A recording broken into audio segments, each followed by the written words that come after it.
Welcome everybody then. Welcome to the second of 6 masterclasses that will take place throughout October, facilitated by WTW's Climate and Resilience Hub, supported by Forum for the Future and funded by the Loudest Foundation.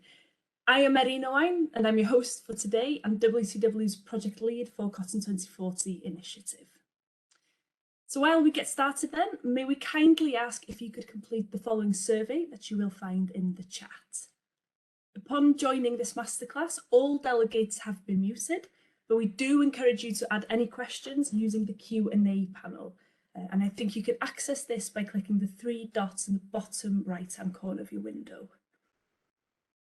We'd like to make sure that you're aware that this session will be recorded, and we'd like to encourage you to view this masterclass through a desktop device. You may face some technical issues with a mobile device. With the housekeeping stuff then out of the way, without further ado then let's dive in. So the entire cotton value chain, from producers and processors to brands, retailers and traders, is facing increasing exposure to climate risk. At the same time, the sector itself can also contribute to climate change. To thrive in an increasingly climate disrupted world, the cotton sector and the wider textile industry require radical change, which can only be achieved through sector-wide collaborative action. Thanks to the Loudest Foundation, Cotton 2040 has a mission to encourage the dialogue and help facilitate the shift to sustainable cotton industry. Throughout October then, a series of 6 masterclasses will be hosted, covering a range of cutting-edge climate topics aimed at brands and retailers. Today then, we are focusing on transition risk and decarbonisation and what the shift to a net zero economy means for brands and retailers. I am joined today on this panel by 3 instrumental leaders within WTW's Climate and Resilience Hub. They are Joe Knox, who leads the Hub's work on financial services, Ada Kinchig, who is a specialist in transition scenario development and climate transition risk assessments, and Lucas Brocard, who leads decarbonisation and ESG team within the Hub. But before I hand over to the experts then, I'd like to share a story with you, a story about the humble T-shirt and how new thinking has been applied to this classic T-shirt to change its environmental impacts. Patagonia did a carbon assessment a few years ago and found that the supply chain accounts for 97% of their carbon footprints, with 86% then stemming from raw materials. To address this, Patagonia launched a new kind of fibre made from post-consumer cotton garment waste that's recycled into pulp and then into fibre. When blended with factory cotton scraps, this fibre can be made into a new T-shirt which is 100% recycled and can itself be repeatedly recycled. Patagonia's effort exemplifies a shift in thinking, specifically business decision-making that assumes a move towards a circular system for the cotton sector. This is good because it results in lower emissions, but also because it moves beyond box ticking to a business model that accounts for underlying economic dynamics of the net zero transition. So the key messages then from this story are: decarbonisation is necessary, but it's not sufficient. And as you'll hear in this presentation, regulatory scrutiny is not the only source of risk in the net zero transition. And the second important message then from the story of this Patagonia T-shirt is that transitioning to regenerative, sustainable business models create new opportunities for brands and retailers. Now I'll hand over to Joe Knox, Senior Director at WTW's Climate and Resilience Hub, to talk to you then about some of the important drivers of transition risk and decarbonisation. Joe. Thanks very much, Erin, and lovely to be here on the panel and to have the opportunity to talk to you today. So why is this topic important? What's driving all the action here? Well, essentially, risks related to climate change are firmly in the crosshairs of regulators, and the cotton and fast fashion industry is absolutely no exception here. Regulators, and I should say also broader stakeholders as well, boards, shareholders, etc.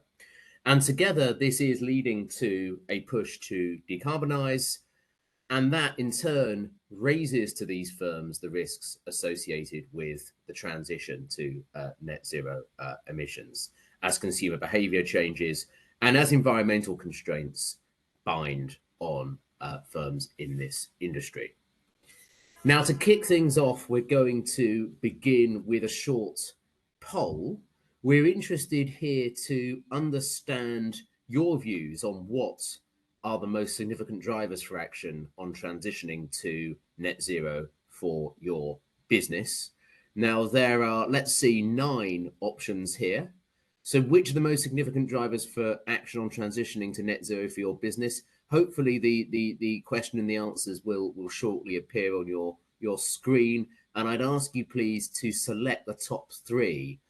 So is the most significant driver changes in market consumer demand? Is it investor and shareholder pressure, media scrutiny, regulation, liability risk, climate hazards to value chains, environmental limitations, e.g. the availability of land, the availability of water, firms' sense of ethical duty to act, or the eagerness to capture opportunities associated with net zero? Please check the boxes. What are your top 3? Now, I don't know here. I'm just submitting my answers. I don't know whether we have a countdown. I think we have a minute to do the poll, so please make your choices as quickly as possible and then press the submit button. Great. Okay. So poll results are in. Do we get to see the results, or do they come in? Do they come in later, Erin? I think they come in at the end. Oh, they come in at the end. Sorry. Okay. I do believe. So let's move on. If I could have the next slide, please. Pressure is mounting to respond to climate risks in this industry. Fashion brands are facing different types of climate risk, physical risks, and also risks related to the net zero transition. Today, we're going to be looking at transition risks and some of the challenges and opportunities associated with decarbonisation. That transition to net zero emissions is expected to accelerate at pace. This is going to see significant shifts of capital in this sector towards companies that are positioning for a reduction in emissions, companies that are decarbonising effectively, and companies that are planning effectively for transition.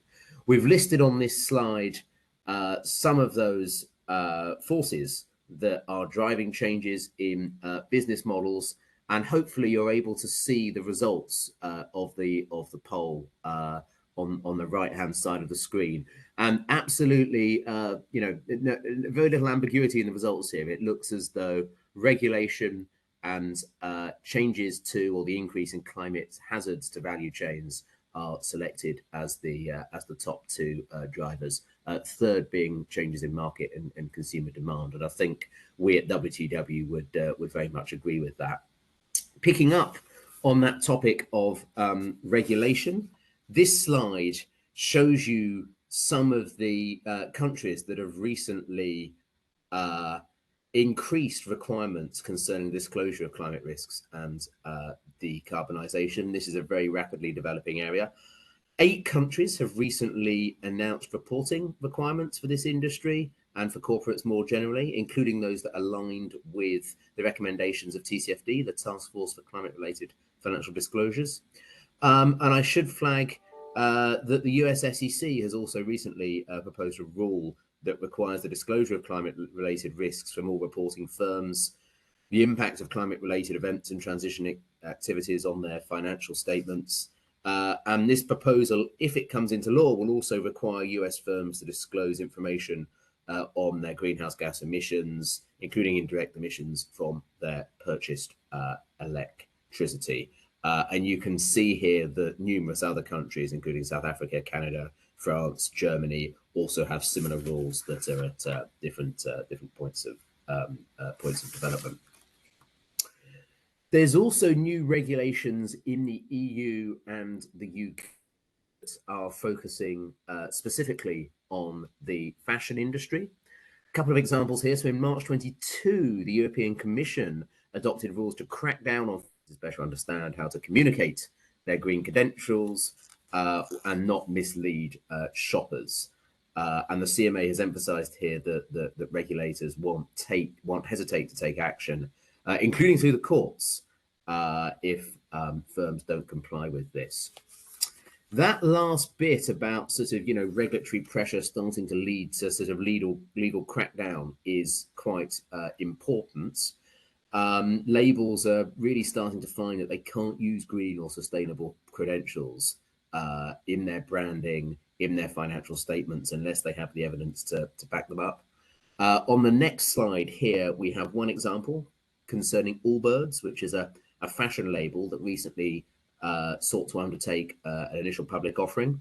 And as part of Allbirds' documents that were released ahead of their IPO, there were numerous claims to how sustainable their products were, how sustainable their businesses were. And Allbirds were forced by the SEC to remove a lot of these references to sustainability in some of their key disclosure documents ahead of their IPO. So firms are really coming under increasing scrutiny here concerning what they're from regulators concerning what they're allowed to say in public.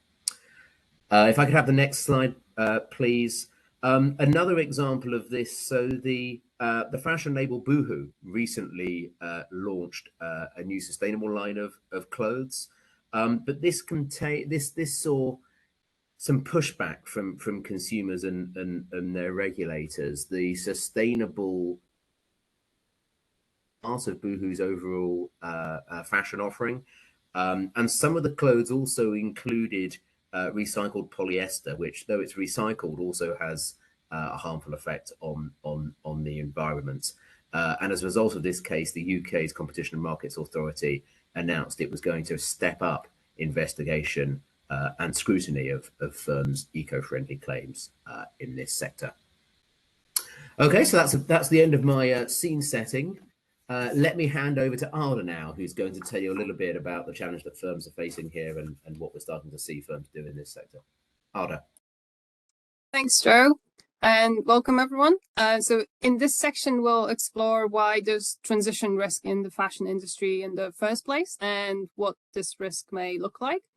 Again, we'd like to start with this section by asking the audience whether you agree with the statement. So we have a short poll.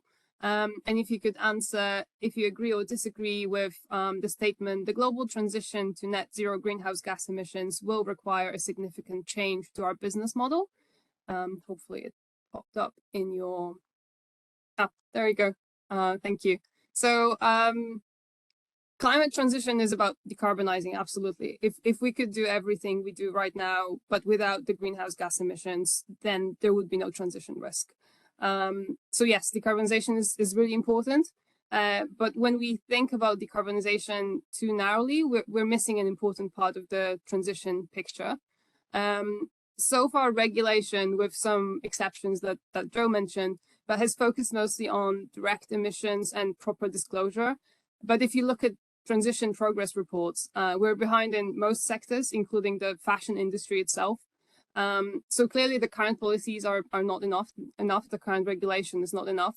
And we can expect either the policies to become more stringent or the transition to be driven by factors other than regulation. But regardless of the mechanism, the impact of the transition to net zero would go beyond switching to a renewable power provider or using electric trucks for deliveries.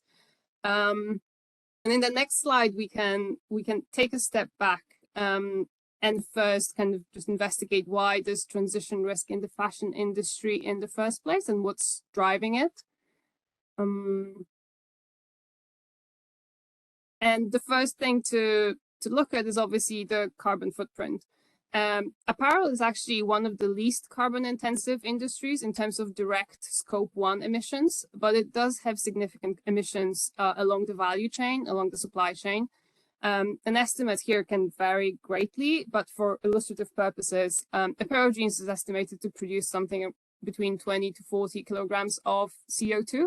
And most of that footprint is in the fiber production and in consumer use phase. And those factors that make those estimates vary greatly include the type of fiber used. And here the trade-offs between synthetic and natural are not always as clean-cut as it may seem at first. Synthetic fibers are usually fossil fuel based, so obviously that's a problem. They're currently more carbon intensive than natural fibers. But natural fibers require land, fertilizers, irrigation, and many other inputs, all of which come with their own set of transition challenges. Another factor affecting the footprint is location, or more precisely, the carbon intensity. That we're still on the previous slide, sorry. Or more precisely, the carbon intensity of electricity used in the production process, and then in the use phase of using the garments.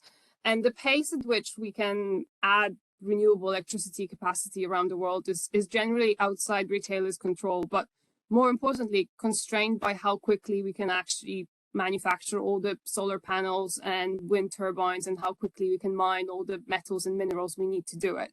So the 20 to 40 kilograms of CO2 per pair of jeans, that's not a huge number, but it's not negligible either.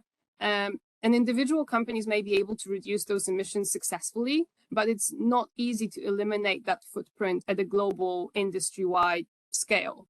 Which brings us to the next slide, where we look at transition risk driver that looks beyond just narrowly defined decarbonization. As I said, carbon footprint is the problem we need to address, but the difficulty of solving this problem grows by an order of magnitude when more and more clothes are produced but not really used. Not to mention the fact that we need to solve this problem in the context of growing population. And a good illustration here is the trend in the average number of times a new garment is worn. As you can see, Europe, although the labels are very small, Europe and US, although stable, sit at a rather low number. China has been worryingly reducing their clothes utilization to a similar level. And without any intervention, we can expect the rest of the world to follow a similar path in the future. If I could have the next slide, please. Which brings us to why company level decarbonization is not enough. So, because given the decarbonization progress we've made so far and the carbon budget we have left to limit global warming to well below 2 degrees Celsius, not to mention 1.5, individual companies in the fashion industry reducing emissions to the extent that's within their control, but without any change to their business models, is very unlikely to put us on a path to net zero quickly enough to stay within that budget we have. Reducing carbon footprint of a piece of clothing to zero requires decarbonizing the process of manufacturing clothes itself, but also all the sectors it relies on, such as fertilizer production, agriculture, electricity generation, transport, waste management, and everything in between. And as I said before, we're behind in all of them, and they're really challenging to decarbonize. And there are clear limits to how much this progress can accelerate, even if we globally agree that it's our top priority. So in short, even with best efforts, transition simply takes time. And throughout this time, we continue to use up our carbon budget. And all of this means for retailers and the fashion industry in general, that whether through regulation or consumer behavior or any combination of the drivers Joe mentioned, a successful transition to net zero will require a change in what and how we consume, in addition to a change to how it's produced. So it will require a shift to clothes that can be used more for longer, that are worth repairing or reselling, and which can ultimately be recycled, just like the Patagonia Tshirt story we started with. And to give you a sense of the impact such a shift could have on the fashion industry, if we were to reverse some of that trend I talked about in the previous slide, so if we increase clothes utilization to put us on a path that can actually get us to net zero quickly enough, that would mean around 25% to 35% fewer clothes produced in 2050 than we would have had otherwise produced. So that's obviously on average, and how a particular retailer or a company would be affected by this shift could vary quite a lot, including some retailers that may experience an upside actually in this context rather than a downside. So it can vary a lot, but it's a shift that would need to happen for us to successfully transition to net zero quick enough. And finally, in the last slide, we also note that although this section focused on transition risk, it's worth mentioning that decarbonization alone doesn't address a host of other environmental and social risks that are not purely driven by transition to net zero, but are often interlinked. And just as with the transition risk, each of those risks become much more manageable if we use our resources efficiently. So in short, reducing emissions quickly enough to limit global warming to well below 2 degrees Celsius is possible only if, in addition to the direct decarbonization efforts, we start using energy, land, materials, and other resources radically better. And this shift in how and what we consume poses a risk to many current business models within the fashion industry, but it also creates an opportunity for growth in markets that didn't exist before. And with that, I think I'll hand over to Lucas, who can tell you a bit more about those opportunities. Lucas. Thank you so much, Ada. So we've heard from Joe some of the pressures that your sector is facing, and thanks to Ada, we've also started seeing some of the challenges that narrow perspectives can have as well. Hopefully, I can bring a little bit of joy and hope into this conversation as well. But before we do that, we have another short poll that we'd like you to participate in. So if we can go to the next slide, thank you. So if you can please take a moment to answer the question, the most challenging aspects of the transition to net zero for our businesses are, and once again, you have a series of choices. I will not read them all out loud, but I will give you enough time to go through it. And if you can please select the top 3 of these, I think it'll be quite interesting to see what the perspective is here from you guys.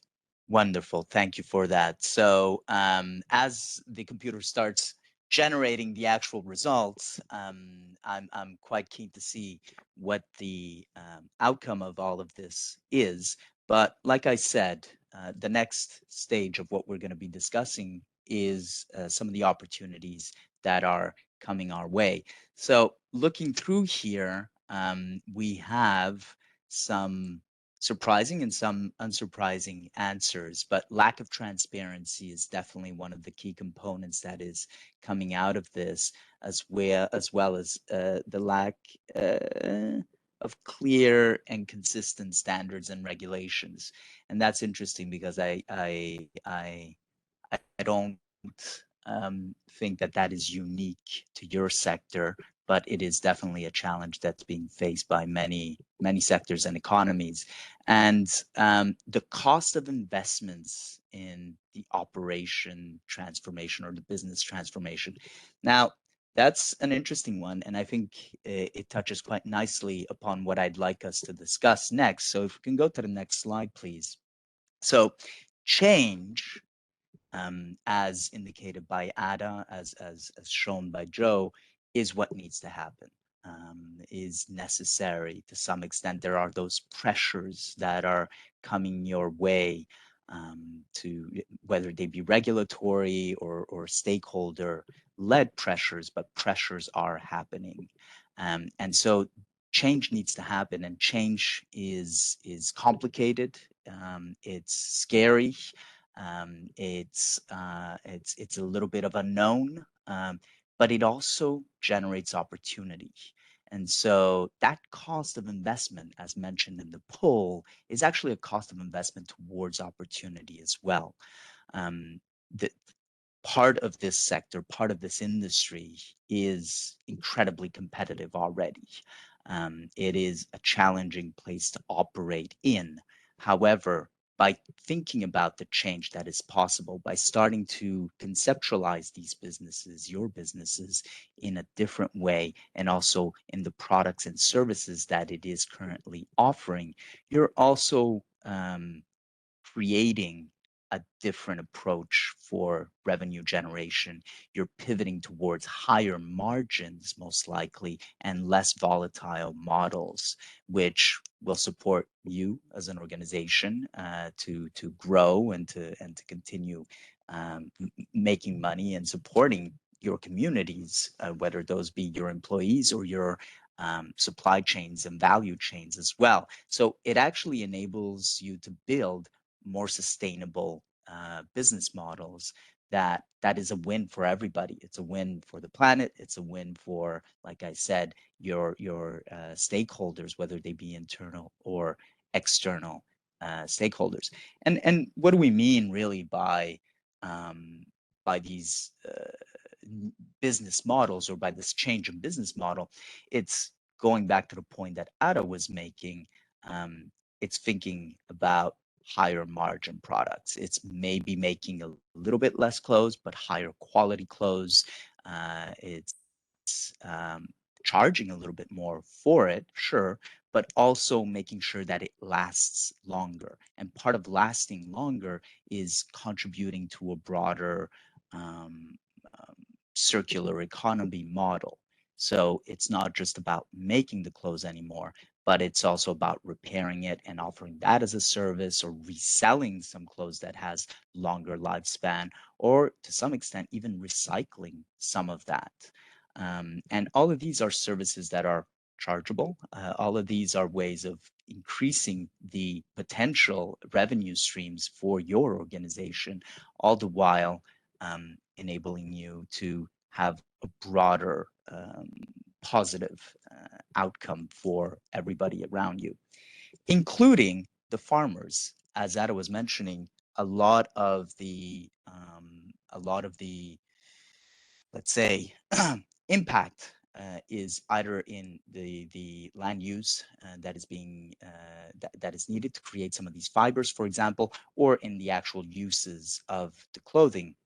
Now, being able to support these farmers within the transition actually has an impact on that production cycle, but it has a broader impact in the transition and reduces that transition risk. What's interesting about that is that there are already examples in other sectors of this being done. There are examples in your sector as well, but there's examples, broader examples in other sectors where this has been let's say partially successful or very successful in some instances. And I think that the food sector is an interesting one, where we are seeing collaboration throughout the value chain, but also across organizations, which leads me to the next slide, where we can start looking at some of the different steps and key steps that are necessary to address and manage that transition risk. And part of that is trying to get better transparency within a supply chain. And I get it, that's complicated, but it is to some extent necessary to have a better understanding of where these source materials are coming from, how they're being sourced. Thankfully, there's more and more technological solutions and approaches to be able to have that visibility and transparency. And so that goes to the second point around the technologies and materials that take into account the impact of producers and suppliers throughout the value chain. We've said this a couple of times now, but focusing the production on higher quality, longer lasting garments, and integrating that into a more circular economy business model actually provides opportunities for reusing, recycling, reselling of some of these pieces.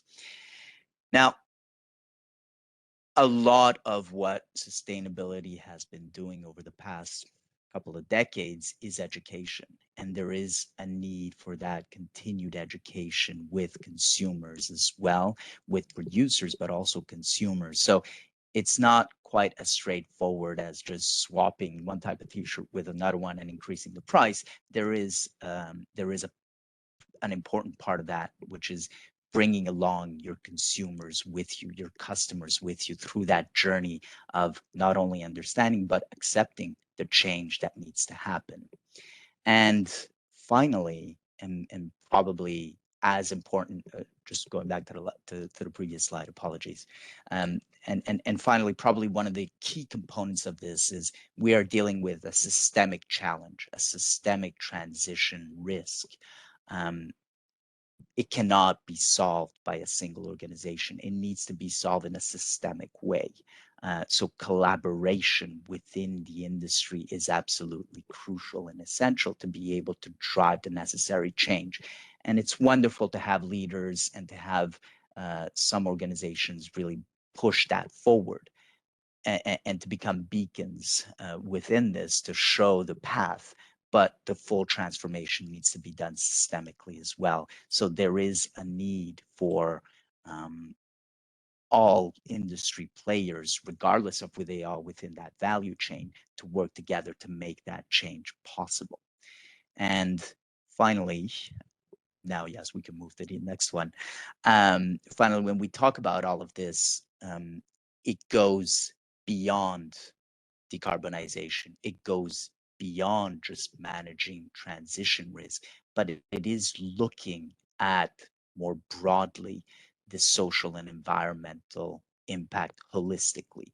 It's trying to create, and I'm sorry, we're throwing new words now into our sustainability zeitgeist, if you will, but it's really about that regenerative approach and that positive impact that we can have within the planet, within communities, and in the entire value chain. Looking at it through that lens, that broader perspective, we're actually not only managing these climate risks, but really enabling your organizations to create new opportunities and to support customers, your value chain into more sustainable and less risky business models, but also generating value for all of us and creating a better place for all of us to live in. And I shall end there. Thank you. Thank you very much, Lucas. Thank you to all our speakers, all our panel today. As a reminder then, you can find more information about climate risks to cotton on the WTW Cotton 2040 website, where there's plenty of resources there, from the reports that we've produced through this initiative to the interactive map on the physical climate risks and so forth. So do check it out. If you'd like to learn more about Cotton 2040 as a project, do contact Hannah Caneen from Fora for the Future. And if you'd like to learn more about this topic that was discussed today, please feel free to contact our panelists. So we're going to swiftly move on to the Q&A section then. And just a reminder that you can ask your questions in the Q&A panel. On the right-hand side, there's a button in the right-hand side, the bottom of your screen, to add your questions there. So one of the questions I believe that's come through, traceability of materials is difficult for brands and retailers. What parts of the supply chain have the highest concentrations of emissions, and how do firms go about measuring supply chain emissions? Lucas, I believe you're in the perfect position to answer this question.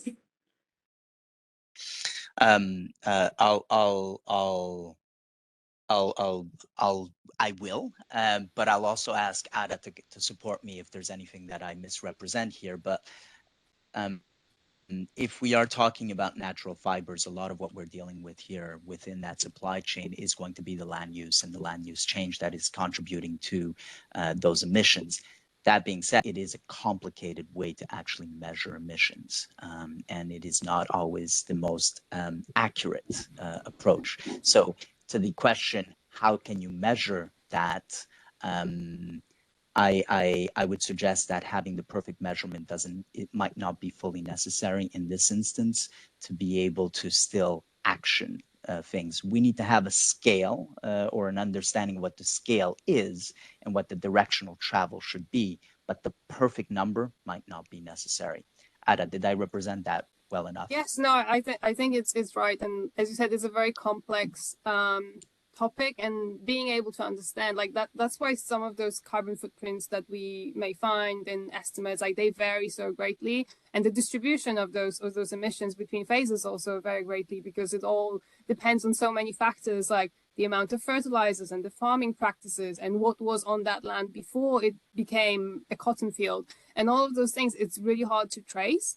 But as Lucas said, it's important to understand the broad drivers and the order of magnitude to be able to develop a strategy, which we then can quantify to an extent. We can measure the impact of that strategy on both emissions on average, but also on retailers' cash flows or other financial outputs. So we can do that even without knowing with full accuracy the carbon footprint that's involved along the value chain. Thank you, Ada. Thank you, Lucas.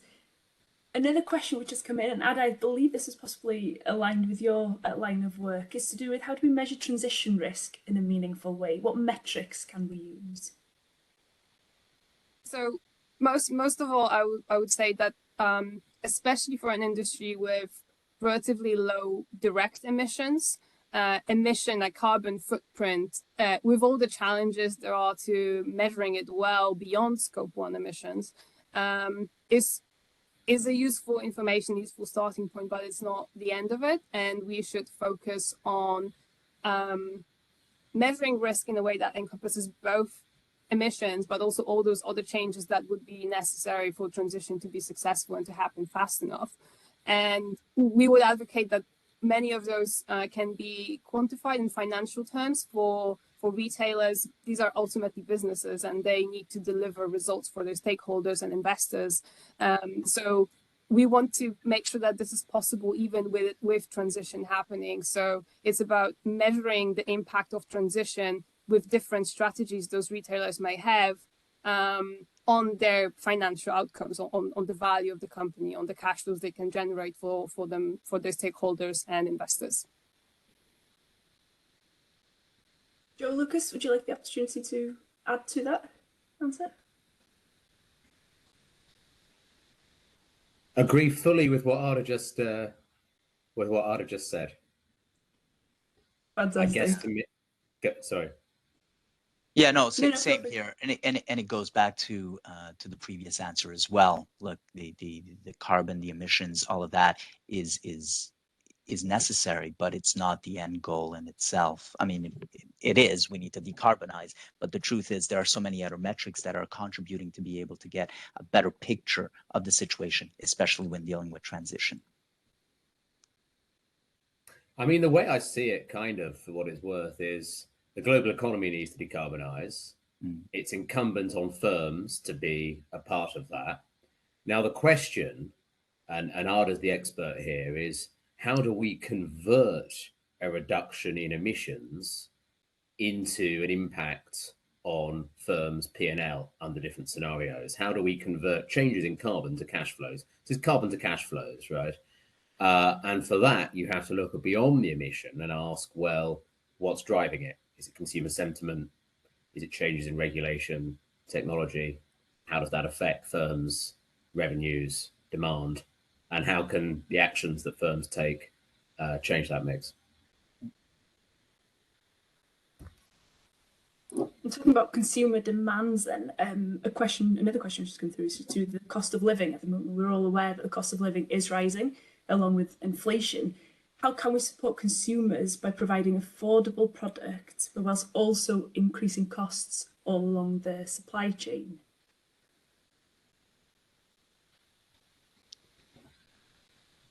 That's a tough and interesting question there, because obviously affordability still needs to be part of this mindset that we have. But what do we mean by affordability? Is buying 10 pieces of clothing a year and every year the same as buying 3, but that are going to last longer?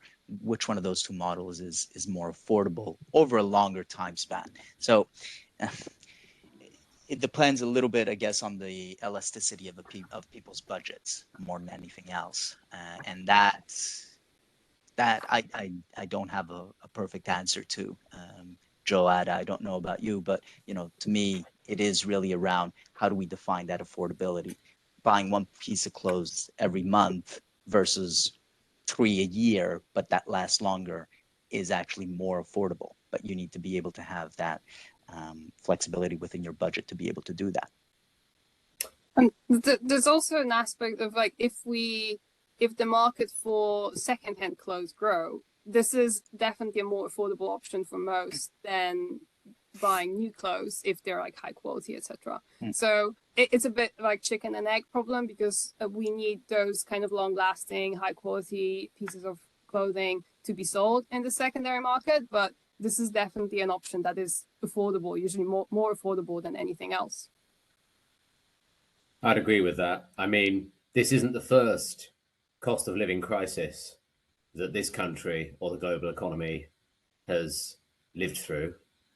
But in previous periods of inflation and economic downturns, people didn't need to go out and buy cheap clothes that were worn a couple of times and then thrown away, right? So inflation needn't be an excuse for impatience, would be my answer. But that's me coming at this as an economist.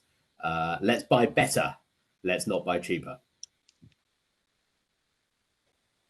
Fantastic. And the last question then, just to wrap up, what do you see as the next steps then that brands and retailers can take to enhance the resilience to transition risk?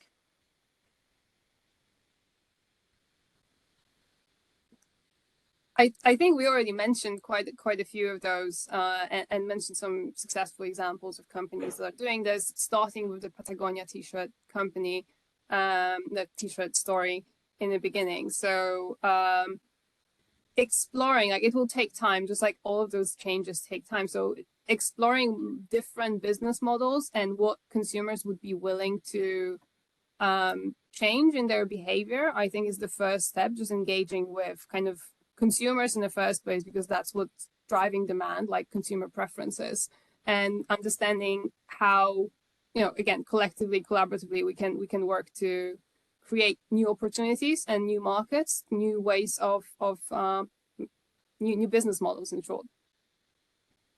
I'd say, Erin, that history's taught us that economic transitions, when it comes to economic transitions, fortune favors the bold, right?